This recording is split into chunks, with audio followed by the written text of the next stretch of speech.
Hi, everybody. I still love all these emoji Zoom things. Wow. I don't even know where to begin. The fact that we were able to pull off an event of a century, like it's just insane. I don't know about y'all, but if my significant other were to die, calling it an event is crazy. The event of the century, your husband's memorial. Everybody tries to continue giving her passes on her words or her choice of words. But you got to understand, eventually, it's the way it is. She's intentional. It's not an accident anymore. I don't know how many passes she's going to get from people who continue to defend her, but this is a repetitive pattern right here. This is a pattern. She continues to say things that are just crazy. You have to be straight up. Calling your husband's memorial an event is crazy work. We had over 275,000 people that attended, and stadium overflow, Westgate, insane, you guys. And then you have, was it 100 million? You guys that heard the gospel and all about Charlie and all about everything that you guys do, and the hard work of Turning Point USA is insane. We had thousands that were registered to vote. Thou- oh shoot, thousands that was registered to vote. Before I even get to the voting, do y'all not see how she's trying to? It's almost like trying to pump up everybody. Like you guys, why are you not excited about the merch sales? Why are you not excited about the event that we just pulled off, the event of the century? You guys, we had millions in attendance, thousands in attendance. You guys, come on. She's trying to pump them up when they're like, ma'am, our boss was your husband, but our boss was just assassinated in front of the entire world in the craziest way possible that we'll probably never witness again anything like that in our lifetime. And you're sitting here, let's get excited, guys. This is why I say this is 1000% a cult and some sort of kind of like pyramid scheme in a way for these employees because of behavior like this. It's the pattern of her continuing to call everybody family and trying to make it seem like you guys we're such a family, we're one. Like, and anybody that's against you is the devil. Like, that's cult like language. And now she's talking about voting at her husband's memorial. Like, the fact that that was pre-planned, somebody, I'm gonna just blame it on Erika, allegedly. Erika allegedly set up a podium kiosk, whatever you want to call it, where they were signing up people to vote. And we all know which way they voted. So all the people that kept on saying that this feels like a Trump rally, yeah, pretty much.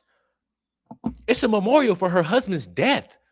And she's talking about, we signed up thousands of people to vote. Right? Like, what is this? That's what it was, an event. It wasn't a memorial. I think we're at like over 200,000 for merch sales. Don't quote me on that because I think it just keeps like bumping up like crazy. But I just wanted to say a huge, huge, huge thank you to the events team, the development team, the graphic design team, the production team. Just phenomenal. Their incredible work leading into the memorial. And honestly, a lot of the staff that worked on the memorial, they had 20-hour days for a week during the time of us grieving the loss of my husband. And honestly, I know several staff that didn't. I want y'all to understand that that was the first time that she said anything about Charlie in that type of way. Thank you to everybody that worked 20-hour days while I grieved the loss of my husband. I, The first time. Everything else was more important in this call. Mind you, this is, I believe, the next day, maybe days after the memorial. Merch sales, voting, event of the century. We pulled it off, guys. Get pumped, get excited. Thank you guys for also slaving yourselves to death while I grieved my husband. They just lost their boss too in the craziest way possible. That might be the easiest case of taking some type of bereavement pay. You just lost your boss on national TV or social media, you know what I mean? Whatever you want to call it, on live stream. You just lost your boss in that type of way, the most tragic way possible.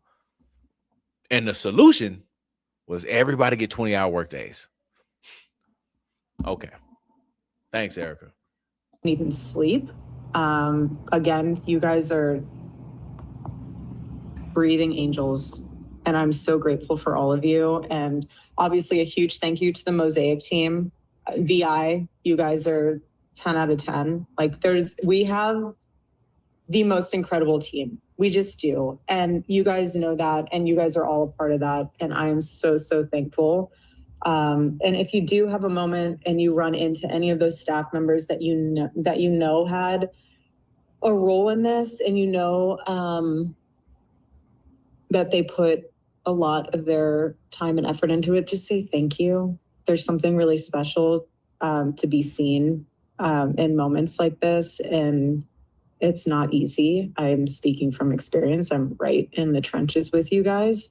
And so the fact that you just, a simple thank you. Nobody at all has experience with this type of situation. I don't care how she tries to word it. You know, I have experience maybe dealing with a chaotic event that was the last minute and blah, blah, blah. Maybe that's what she was trying to say. But nobody has ever in this company has dealt with something like this before. Erika, I don't know. Her past is crazy. So she may be good under pressure with people dying around her. But everybody else is like, what are you talking about? You in the trenches with us. You understand where we coming. What are you talking about? I just seen something. I don't know, man. It's just the things that she says is just very questionable. And it makes her look guilty. I think she's guilty. Personal opinion. But she doesn't help herself on pulling off this innocent look at all. I don't care if, and so the fact that you just, a simple thank you. I don't care if any of you have beef with each other from the past or have any issues with someone said something about this or that. Like, if you guys have any of that, please put it to rest. My husband's dead. Like, I'm not trying to be morbid, but he's dead. And it puts life into perspective of how short life is and relationships, and God puts people in your life for a reason, and it teaches you a lesson, it teaches them a lesson. So if you are going through a time where just guys, if you have any beef, Suzanne and Jacob, if you have any beef about something somebody said, please squash it. What are you talking about? I don't care about anything right now. I don't care about no personal beef. Like, what is she talking about? Then the fact that this was also her first time actually mentioning the whole elephant in the room. Her husband has been killed. My husband's dead, not to be morbid. My husband's dead. Just to be completely blunt. Let's just get it out there. It's come on. Let's move past it. My husband's dead. We don't need to beat around the bush. I'm not really understanding. And then on top of that, you know, human body language, the way her voice is, like, again, people are going to blame it on or put it on, you know, she's super holy and super Christian. She just has that strength. I'm not buying it. She's able to get all of this out with no cracks in her voice. And it's been like that. This isn't the first time. She's gotten out a lot with straight, you know, no vocal issues at all. But again, pointless to bring up personal beef when my boss just died in the craziest way possible. lay it to rest, and we are moving forward, Turning Point USA 2.0 with Charlie in our hearts, and that's what he would want. If you're over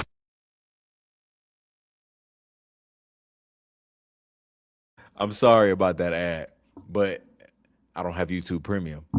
Turning Point 2.0. Does anybody, do you know what that means? Turning Point 2.0? That's insinuating that they're moving on to bigger and better. Like anytime you hear somebody reference something as a 2.0, it's a bigger and better version. It was planned. It doesn't just by coincidence happen.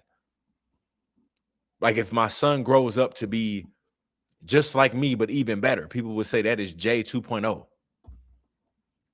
He is like me, but even better, even bigger. Charlie's version of Turning Point was 1.0. She's saying we're moving on to Turning Point 2.0, on to bigger and better. Again, choice of wording is crazy. Now, there's also another part that I want to try to find that she mentioned. Charlie is super happy about the work they have coming up. Hopefully, this is the clip. Let's see.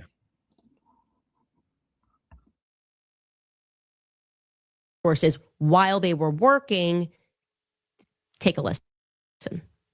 I'm just grateful that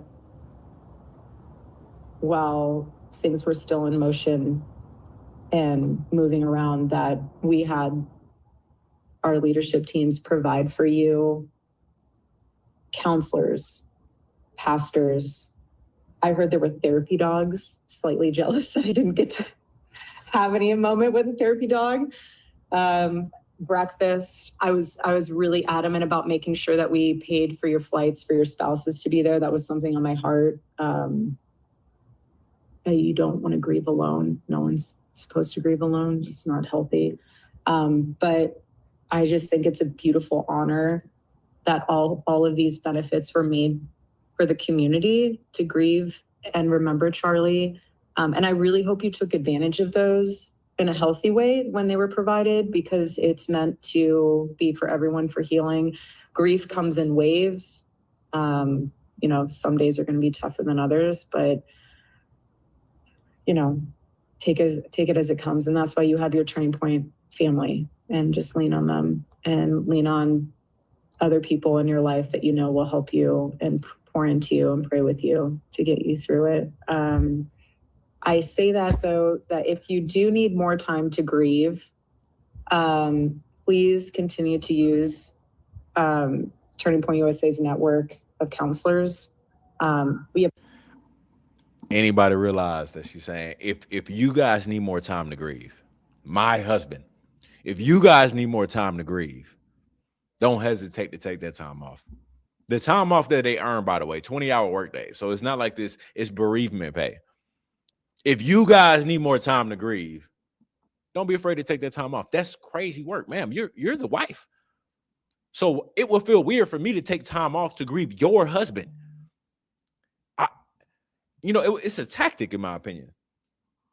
It's a tactic. If you guys need to take more time off, hey, you do that. I'm all good. I'm ready to make some money, full steam ahead.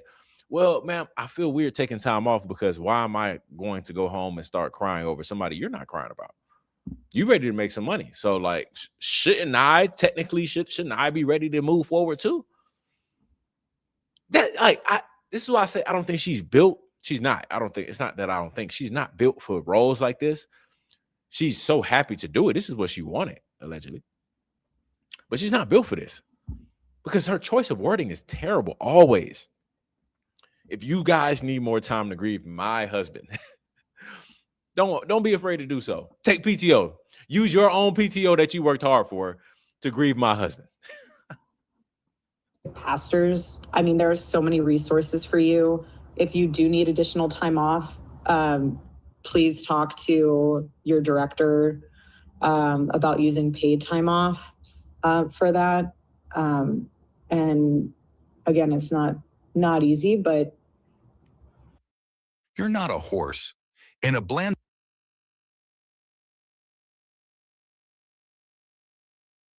Candace is pissed. Candace is absolutely pissed. She's literally, look at her face. She's pissed. She's definitely like, oh my gosh, I cannot believe I let this woman slide for how many months now?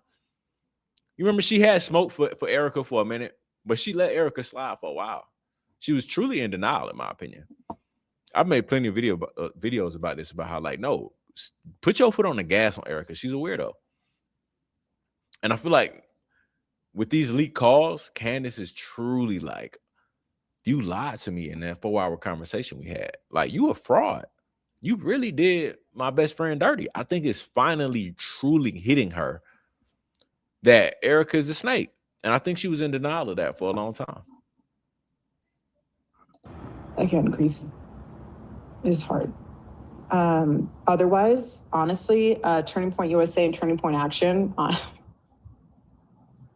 full steam ahead, you guys. We have, Charlie would want us to get back to work, and that's what we're doing. And that's what we did with the memorial. And I'm so honored and proud of each and every one of you, because that's what we're going to do in his honor and in his name. We have so much to do, which is exciting. Charlie in heaven is like, you guys thought you had a busy schedule then. Just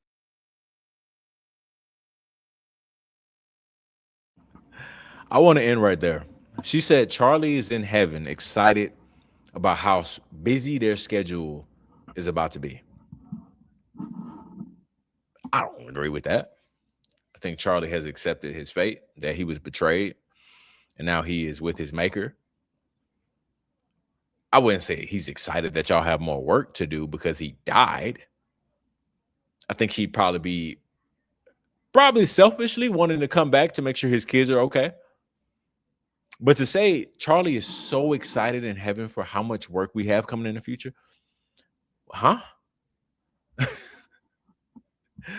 Bro, this lady is crazy. You know, it's so much to say about this woman. I've been talking about her for a while on my TikTok and all types of stuff. So I don't really have anything new to say. Just that, you know, in my opinion, this is the nastiest work I've ever heard. Because there's a lot of things that was assumption, a lot of things that I was assuming. I knew I had a bad feeling about her for a while now. Not when this first happened, but I had a bad feeling about her since the first time she started speaking outside of the memorial. But this is crazy work. And this is a woman that also, I believe, weaponizes Christianity. This is why powerful leaders weaponize Christianity. They use it as a tactic, as a tool, because they know, oh, as a Christian, you shouldn't do this, you shouldn't do that. And that's why those powerful leaders use that and weaponize it against naive Christians. So she's going to throw around everything is about heaven and the enemy and all of that stuff. She throws it around because as a believer, you're supposed to just believe that good is all godly things and evil. And when somebody says that, you really fall into that trap. So it's almost like, how can you question it? How can you question her saying Charlie's in heaven so excited that we have so much work to do? And if you say otherwise and you say, I don't agree with that, then you're immediately working with the devil, working with the enemy. It's manipulation. Instead, a person that's not naive to Christianity, I say that's straight cap, bro. Do not sit here and lie to me. Charlie's not in heaven happy that we have work. The man was he was betrayed and he was killed and betrayed by his best friends. And he accepted his fate. He's not happy that it happened. He accepted his fate, but I'm pretty sure he's devastated that his kids were left behind in the way that they were because his friends betrayed him. She does the same thing, talking about if you are looking outside of the original narrative of the FBI narrative, you're working with the enemy. She says in another leaked phone call that we're going to get to in another video that if everybody grieves differently and if somebody is questioning your grief, rebuke them. So again, Turning Point 2.0 is don't ask questions. If somebody asks questions, they're the enemy. They're the devil. When Turning Point 1.0 with Charlie was ask me anything you want. Prove me wrong. Let's have conversation. Let's have dialogue. Now it's shut up. If you question anything, you're the enemy. You're the devil. I rebuke you. It's crazy work by this woman. But I don't know. We're going to have to get to the next video on the next leak phone call. That's even crazier. So make sure you hit the like button, subscribe to the channel. We going to see.